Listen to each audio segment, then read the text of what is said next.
Olá pessoal, eu sou a Clara, eu sou historiadora. Por aqui a gente fala de ciências humanas, filmes, séries, livros e músicas. E sejam bem-vindos ao meu acervo.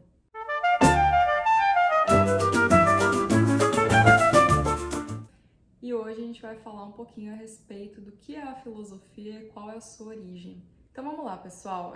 Esse é um assunto muito importante, principalmente para quem está acompanhando a nossa revisão para o Enem. É um assunto que diversas vezes cai no Enem, as origens da filosofia.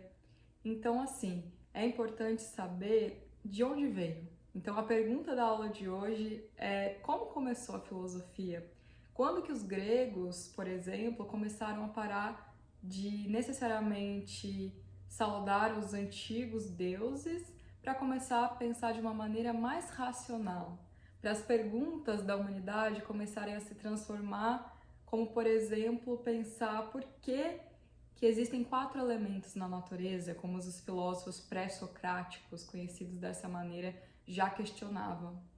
Então, hoje a gente vai entender um pouquinho da origem dessa palavra e de como tudo se desdobrou. Então, a primeira coisa importante é que, segundo alguns historiadores, o desenvolvimento da filosofia vem junto, e da filosofia e da lógica, né? Já ouviram essa palavra lógica? Essa palavra vem da palavra grega logos, que quer dizer razão, raciocínio, certo? Então a gente está falando do início da filosofia e do início das cidades-estados na Grécia. Já ouviu falar, né, da polis grega? Talvez a mais conhecida seja Atenas, mas assim, o desenvolvimento da política ao longo do tempo, da cidade, da república mais para frente, da república romana e tal, vai trazer um solo fértil para a filosofia e para outras ciências depois. Essas cidades, né, do mundo grego, elas trazem consigo novas formas de governo, novas formas de organização da sociedade, por isso vai trazer muitas transformações, sempre nos aspectos políticos, econômicos, sociais. Mas e essa palavra, filosofia, de onde será que ela vem e o que ela significa? Então, assim, a palavra filosofia, sempre nas primeiras aulas de filosofia, que eu já me arrisquei a dar com os alunos e tal, a gente fala dessa palavra, filosofia, né? Então, filo vem de filia, que quer dizer amor, e sofia quer dizer sabedoria. Então, na palavra, tá a chave para a gente entender o que é a filosofia, esse amor à sabedoria, mas não é a qualquer sabedoria. Na verdade, se é sabedoria, já não é qualquer uma, né? Mas assim, não é qualquer coisa, é a sabedoria que busca um ímpeto da pergunta, que busca o ímpeto de querer saber realmente como é, por que é as coisas. E essa sabedoria, ela procura um saber fundamentado, geralmente, na razão. E é isso que difere a filosofia até então na história da humanidade.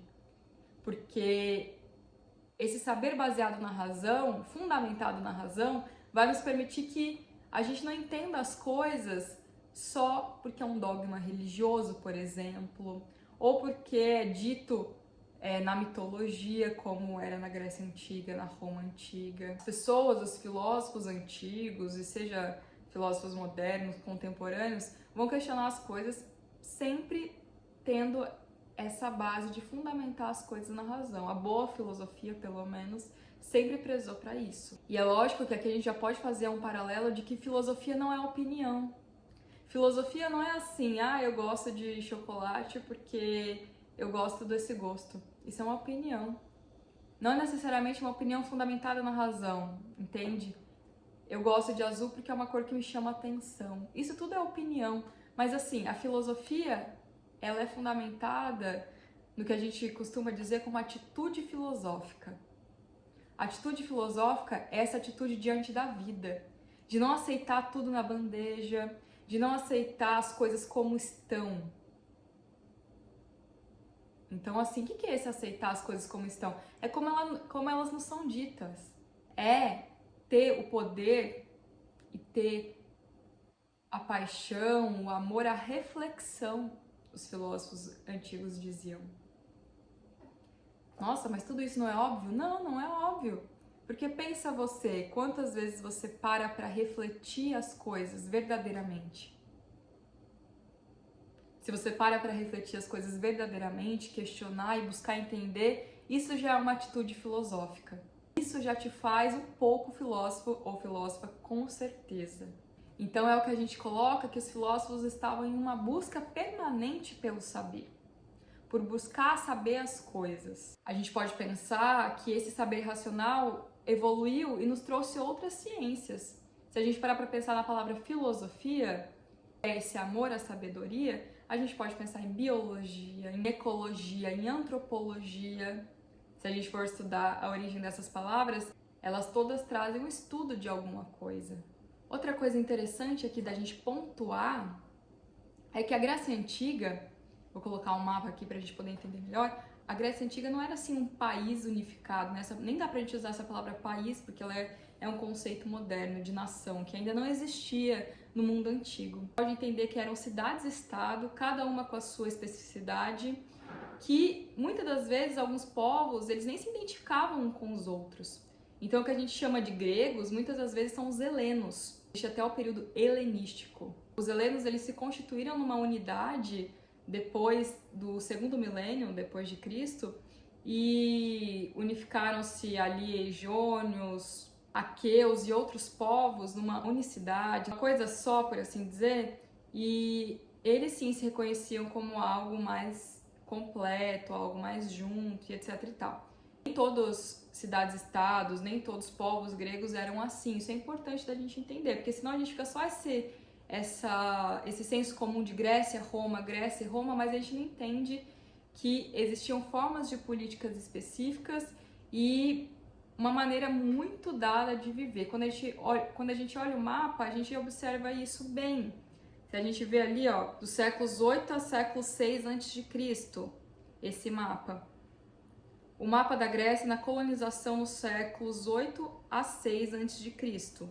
A gente observa esse mapa e a gente começa a ver cidades gregas e suas colônias. A gente sabe que o povo grego era um povo assim, né, expansivo, de dominação, de conquistar outros territórios.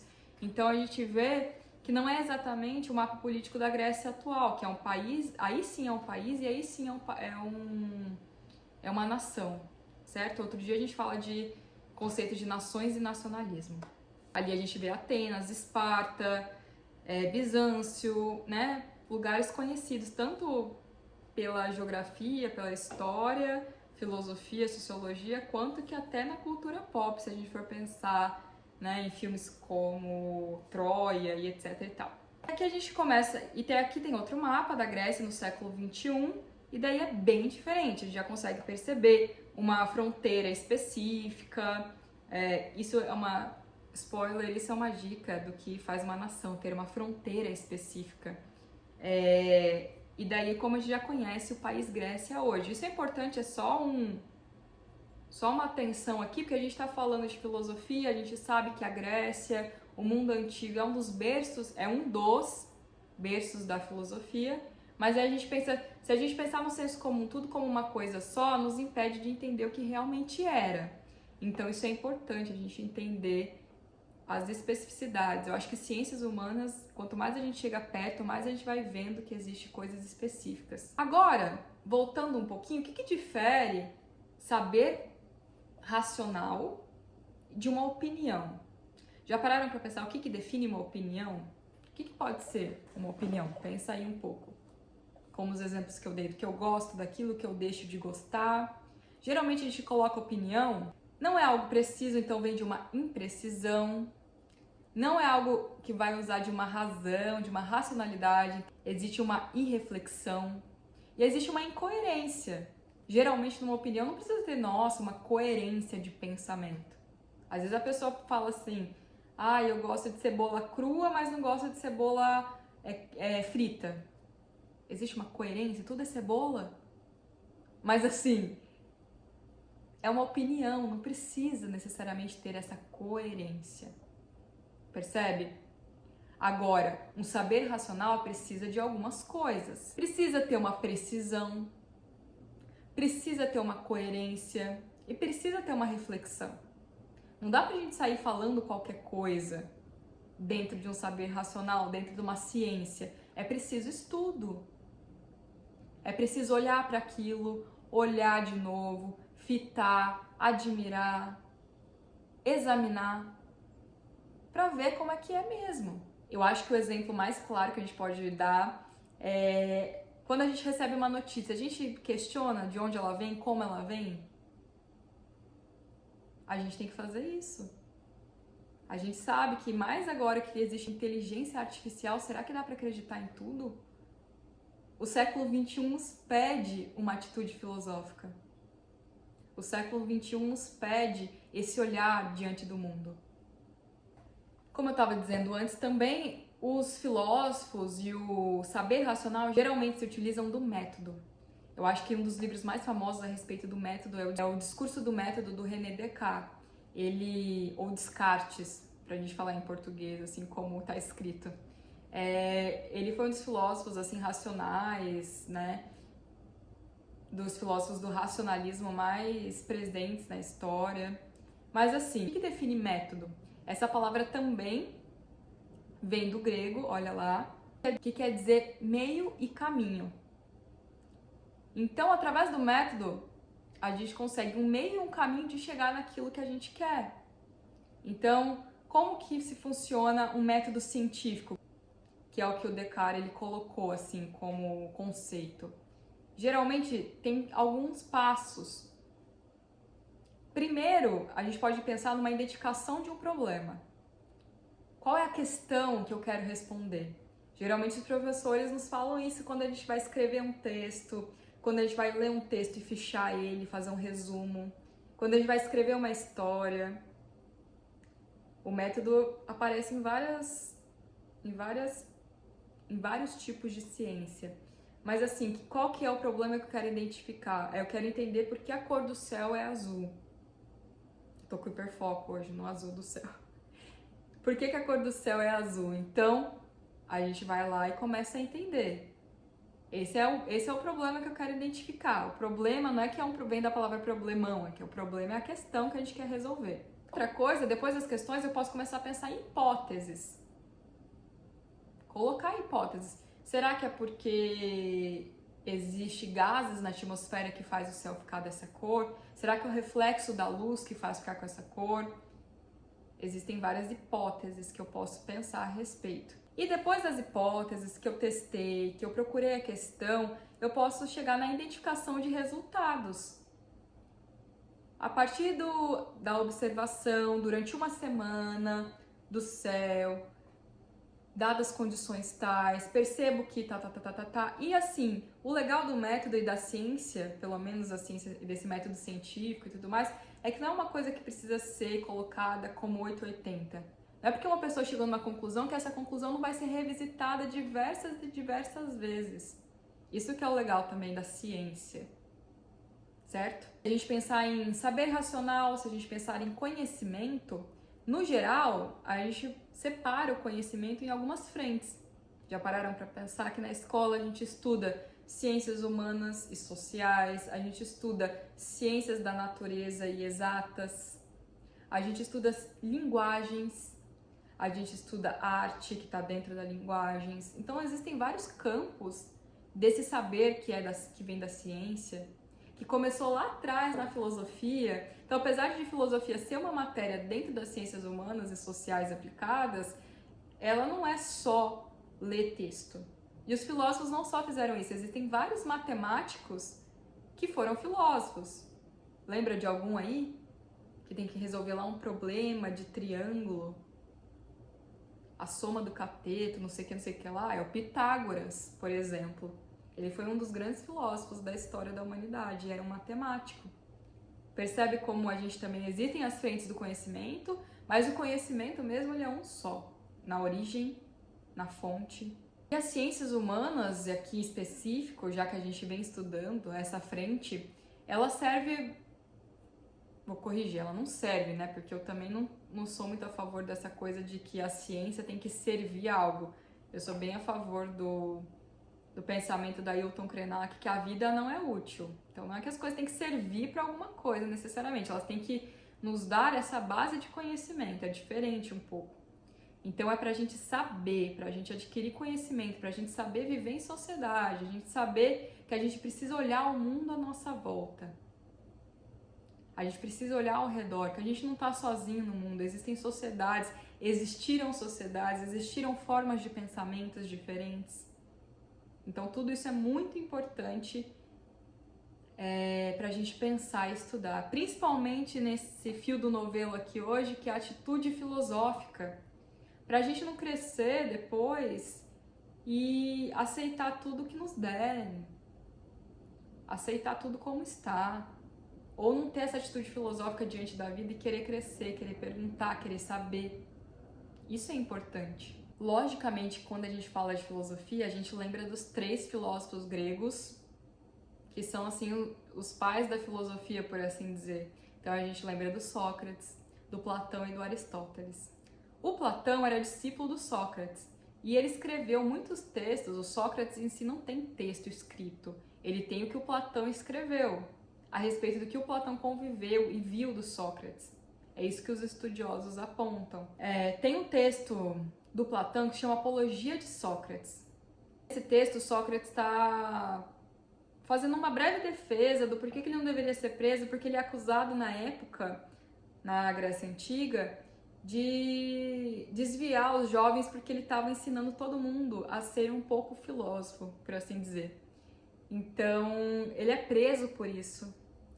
E ele vai fazer uma defesa do seu pensamento. E ele diz o seguinte: talvez alguém diga, Sócrates, será que você não pode ir embora, nos deixar em paz e ficar quieto, calado?